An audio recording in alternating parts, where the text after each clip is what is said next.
A dog's discovery of a human bone on the desolate edge of Albuquerque shattered the quiet in February 2009. Soon, the world would know this barren stretch as the hunting ground of the West Mesa bone collector. Beneath the desert's surface, secrets slept, waiting for the wind and the truth to uncover them. A tan mutt nosed through dry brush, pausing at something pale jutting from the sand, a human femur, sun-bleached and unmistakable. Within hours, police cordoned off 80 acres of scrubland, marking the start of what would become the largest crime scene in Albuquerque's history.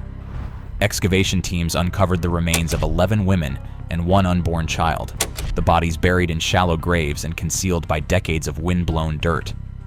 Forensic analysis determined that most of the victims had disappeared between 2003 and 2005, all of them Hispanic women in their 20s and 30s, many with histories of substance use or sex work. The medical examiner found no obvious cause of death in most cases, with decomposition erasing critical physical evidence. Detectives mapped missing persons reports against the discoveries. The first identified victim was Jamie Barela, 15. Others included Monica Candelaria, Victoria Chavez, Virginia Cloven, and Cinnamon Elks. Investigators pored over their last known contacts, addresses, and connections, seeking overlap or a shared perpetrator. Suspect lists grew quickly. Lorenzo Montoya, a local printing press operator, was scrutinized after police learned he frequented sex workers and lived less than 3 miles from the burial site. In 2006, Montoya strangled a woman in his trailer before being shot and killed by her boyfriend. He was never formally charged in the West Mesa case, but remained a focal point due to proximity and violent history. Another person of interest, Fred Reynolds, an amateur photographer who documented Albuquerque's sex work scene, died of natural causes in 2009 before investigators could question him further.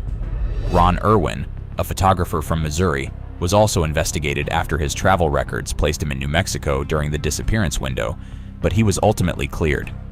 Searches extended to possible links with long-haul truckers, who might have used Interstate 40 to pick up and drop off victims unnoticed. Digital records, cell tower pings, and DNA evidence were compared across state lines. Despite these efforts, no direct forensic link tied any suspect to the burial site. Family members organized vigils and pressed police for answers, their frustration mounting as leads ran cold. Theories abounded. Was this the work of a transient serial killer or someone embedded in the local community? To this day, the identity of the West Mesa bone collector and the methods used to select and lure victims remain unknown.